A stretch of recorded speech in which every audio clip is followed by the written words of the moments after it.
Somos Brandon Reales y Yushira Ríos, estudiantes de la Universidad del Atlántico en el programa de Ingeniería Industrial, cursando noveno semestre en la materia de seguridad y salud en el trabajo.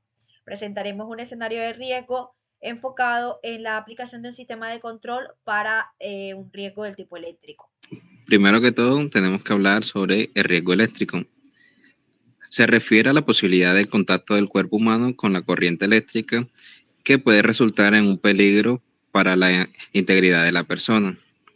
Ahora le voy a hablar sobre los efectos de la electricidad sobre el organismo humano. Cuando una persona se pone en contacto con la corriente eléctrica, no todo el organismo se ve afectado por igual.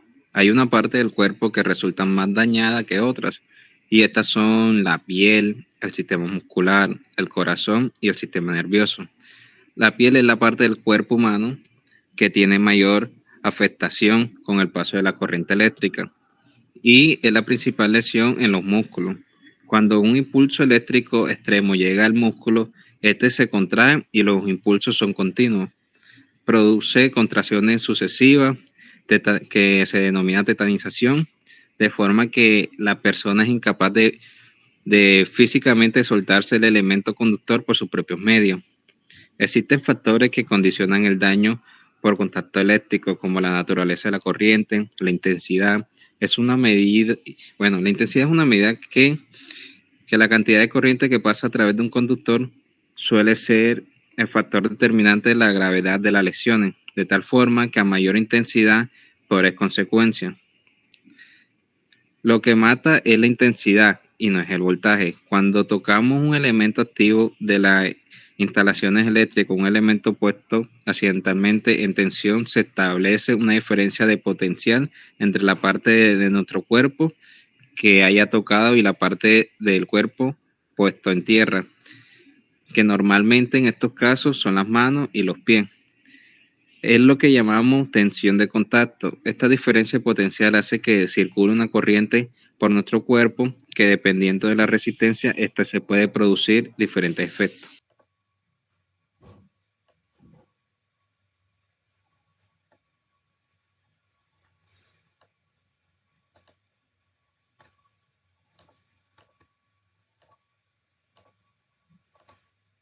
Bueno, en la guía para la evaluación y control de riesgos eléctricos elaborada por el Instituto Nacional de Seguridad y Salud Ocupacional, NIOSH, en los Estados Unidos, proporciona una tabla con valores aproximados de los tiempos de contacto máximos para diferentes intensidades de la corriente. El tiempo de contacto, tenemos que para una intensidad de 25 miliamperios tenemos un contacto máximo de 90 segundos, para 50 miliamperios de 35 segundos, para 100 miliamperios de 15 segundos, para 200 miliamperios de 7 segundos máximo, para 500 miliamperios 3 segundos máximo y para 1000 miliamperios 1 segundo máximo antes de que sea letal.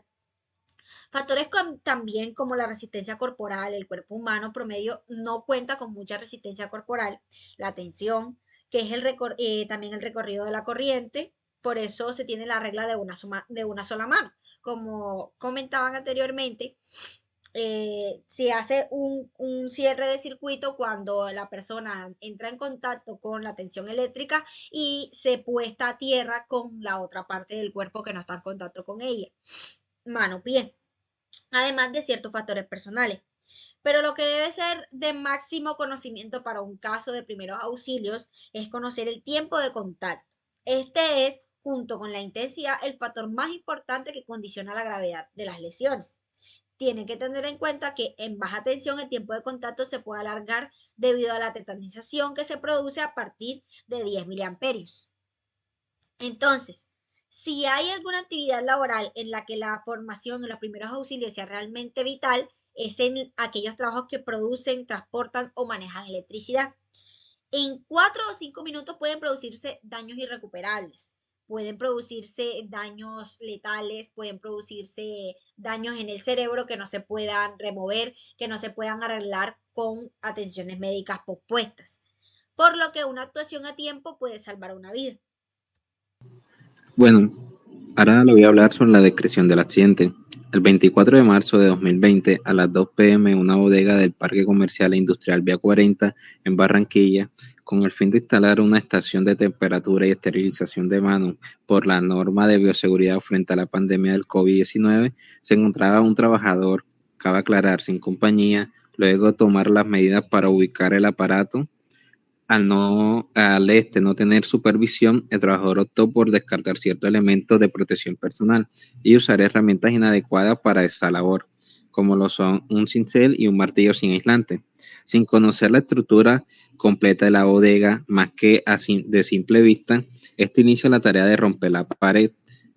El trabajador golpea un sistema de cables de energía que se encontraba dentro de la pared al contacto del cincel. Con los cables se genera un contacto indirecto y una descarga eléctrica intensa de 40 miliamperios por 40 segundos, provocándole inicialmente una tetanización, y al exceder el tiempo límite de contacto resulta que sufre de un paro cardiorrespiratorio letal, dado que el trabajador está solo, no hay nadie que pueda brindarle ayuda inmediatamente y el trabajador fallece como consecuencia del accidente.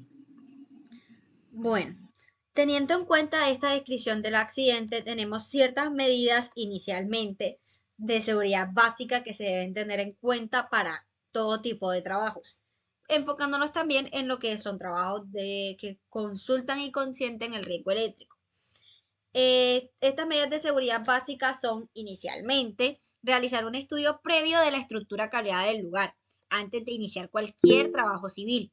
Debe ajustarse al servicio que tiene que dar, o sea, si es un trabajo civil, si es una obra de construcción, todo ese tipo de estudio previo de la estructura debe adaptarse a ese trabajo que se va a hacer, garantizando el aislamiento de las partes activas eléctricamente y la interrupción automática de la alimentación en caso de peligro. También tenemos que la conexión de un aparato a la red debe disponer de un correcto aislamiento de esas partes, que de forma accidental puedan estar bajo tensión. En la conexión instalación-aparato hay que utilizar alargaderas, ladrones y cables que soporten el consumo de los aparatos que se requieren conectar. Las conexiones se efectuarán siempre por medio de clavijas normalizadas, nada de empalmes caseros, evitando también que los cableados y las conexiones obstruyan las zonas de paso de personas o de maquinaria. Siempre que sea posible, desconectar todas las conexiones eléctricas previas de los circuitos a manipular. Y aunque se efectúe la desconexión previa, considerar que la instalación se está en tensión, aunque se haya desconectado todo, tomando todas las precauciones pertinentes. Si no es posible esta desconexión previa, asegurarse de que la instalación dispone de los sistemas automáticos de desconexión. Utilizar herramientas certificadas y protecciones colectivas e individuales adecuadas. Y también recubrir con material aislante todas las herramientas que se vayan a usar, tanto las herramientas como los aparatos que se deben aislar que no se puedan desconectar. No se considera materiales aislantes apropiados la pintura, los barnices, las lacas o productos similares. Además de impedir la aparición de los defectos mediante aislamientos complementarios. No solo recubrir el material con aislante, sino usar aislamientos complementarios. Una vez identificada la zona en donde se va a proceder al trabajo, se seguirán las 5 etapas que corresponden a las 5 reglas de oro, que son: corte visible de toda la fuente de tensión, es decir, de conectar; enclavamiento o bloqueo de los elementos de corte, con etiqueta y candado; reconocimiento de ausencia de tensión, el operario utilizará vertiga y se aislará mediante guante y baqueta; poner a tierra y cortocircuito con todas las posibles fuentes de tensión; colocar señales de seguridad adecuadas delimitando la zona de trabajo. Hasta que no se hayan completado las 5 etapas, se considerará en tensión la parte de la instalación afectada. Las medidas de prevención son: capacitar a los trabajadores en materia de seguridad eléctrica, incluyendo el reconocimiento de riesgo por campo eléctrico y los procedimientos de seguridad para trabajar cerca de ellos; dotar a los trabajadores de equipos de protección personal adecuados para trabajar cerca de campos eléctricos, incluyendo guantes aislantes, botas dieléctricas y casco de seguridad, además de dejar en claro la obligatoriedad Establecer las obligaciones de trabajar en pareja para este tipo de tareas, de manera que siempre haya alguien que pueda brindar asistencia en caso de un accidente. Y desarrollar un plan de respuesta de emergencia para este tipo de situaciones, incluyendo procedimientos de primeros auxilios y evacuación. Luego estamos presentando el sistema de control que se creó para este caso, para este tipo de accidente, y este sistema de control también se toma como multipropósito. Este sistema de control se propone implementar un sistema de detención de contacto con campo eléctrico que cumpla con las normas de seguridad y esté conectado a un circuito de protección que corte la corriente eléctrica en caso de contacto directo o indirecto o algún rizado de la corriente. Este rizado de la corriente es la distorsión en la forma de onda de la corriente eléctrica que se produce debido a la presencia de ciertos componentes. En este caso, el sistema de detención de contacto con campo eléctrico, el rizado de la corriente, viene de las interferencias electromagnéticas que provoca la resistencia que tenemos nosotros los seres humanos. Ese sería el rizado de la corriente en contacto, pero también funciona para todo tipo de fluctuaciones y rizados en la corriente del circuito de la bodega.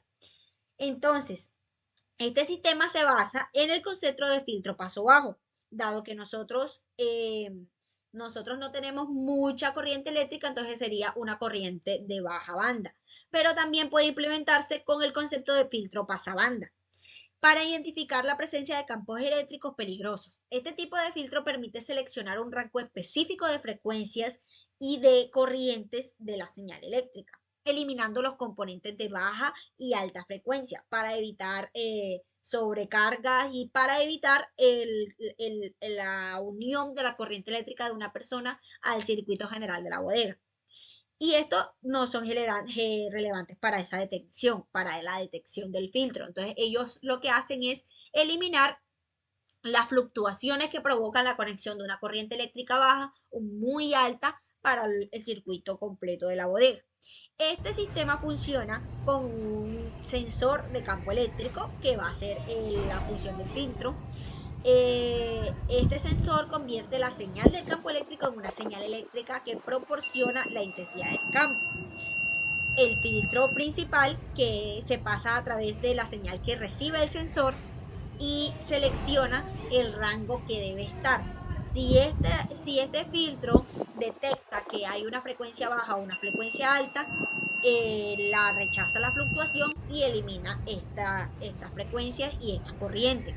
Este rango suele estar entre los 50 Hz y los 2 Hz, coincidiendo con las frecuencias de la red eléctrica. Un amplificador. El amplificador ayuda al sensor para amplificar la señal que se filtra, aumentar su amplitud y facilitar que se procese dentro del filtro. Un comparador que radica la función del filtro para que establezca que si es bajo o si es muy alto para el sistema que se está en el circuito.